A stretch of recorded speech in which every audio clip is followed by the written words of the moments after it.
दोस्तों 12 जून 2025 ये तारीख अहमदाबाद के इतिहास में एक काले दिन के रूप में दर्ज हो गई। एयर इंडिया की फ्लाइट AI-171 दोपहर 1:38 पर अहमदाबाद एयरपोर्ट से उड़ान भरती है। ये एक बोइंग 787 ड्रीम लाइनर था। दुनिया के सबसे आधुनिक और सुरक्षित विमानों में गिना जाता है। लेकिन कुछ ही मिनटों बाद ऐसा हादसा हुआ जिसने पूरे देश को झकझोर कर रख दिया।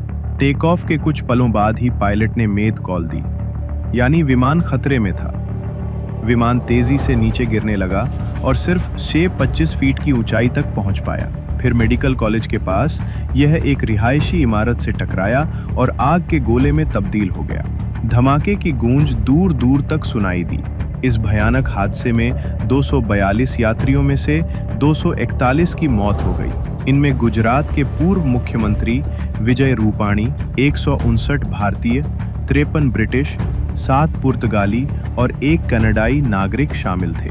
लेकिन एक व्यक्ति बच गया, रमेश विश्वास कुमार, 29 साल के ब्रिटिश नागरिक, भारतीय मूल के, जो सीट 11A पर बैठे थे। सवाल है, क्या यह कोई चमत्कार था या इसके पीछे कुछ और कहानी छिपी है? सीट 11A को लेकर अक्सर कई मिथक जुड़ी होती हैं। ये सीट इमरजेंसी एग्जिट के पास होती है, विंडो नहीं होती और बीच की रो में होती है, मतलब लैंडिंग के समय सबसे आखिर में बाहर निकलने का मौका मिलता है। कुछ इसे मनहूस सीट भी कहते हैं। लेकिन रमेश के लिए यही सीट जीवनदान बन गई। Ahmedabad police commissioner GS Malik ने पुष्टि की कि रमेश को मलबे से जिंदा निकाला गया और वो इमरजेंसी एग्जिट के पास होने की वजह से बाहर निकलने में कामयाब रहे। कुछ चश्मदीदों ने कहा कि उन्होंने कूदकर जान बचाई, लेकिन रमेश ने खुद बताया कि वह विमान के अंदर ही थे। बोइंग 787 में कुल 248 सीटें होती हैं। 11A को अक्सर सुरक्षा कारणों से महत्वपूर्ण माना जाता है। हादसे में प्लेन का अगला हिस्सा कम प्रभावित हुआ। शायद यही वजह रही कि रमेश बच पाए। लेकिन सवाल उठता है, आखिर इतने आधुनिक विमान के साथ ऐसी दुर्घटना कैसे हो गई? शुरुआती जांच में एक बड़ा खुलासा हुआ, कॉन्फ़िगरेशन एरर, यानी टेक ऑफ से पहले विमान के कुछ तकनीकी सेटअप गलत थे।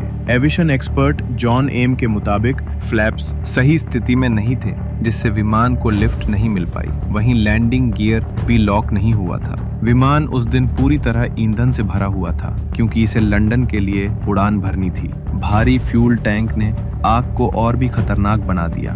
क्या ये पायलट की गलती थी, क्रू की, या फिर बोइंग की तकनीकी खामी? लोक गायिका नेहा सिंह ने एक्स पर सवाल उठाए, 11 साल पुराना विमान क्या लंबी उड़ानों के लिए सुरक्षित था? मिंट हिंदी की रिपोर्ट के अनुसार ये विमान 2013 में एयर इंडिया के बेड़े में शामिल हुआ था। ब्रिटेन और भारत दोनों देशों ने जांच शुरू कर दी है। DGCA और aircraft accident investigation bureau Bharat में जांच की अगुवाई कर रहे हैं।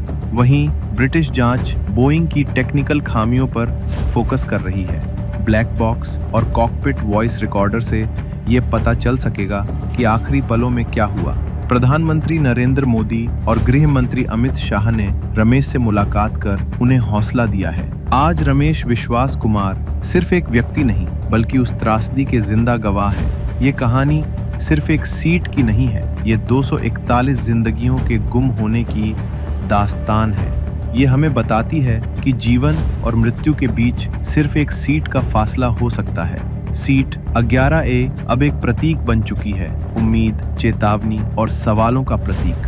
हम उन सभी लोगों को श्रद्धांजलि देते हैं जो इस हादसे में चले गए, और सलाम करते हैं रमेश विश्वास कुमार को, जिन्होंने मौत को मात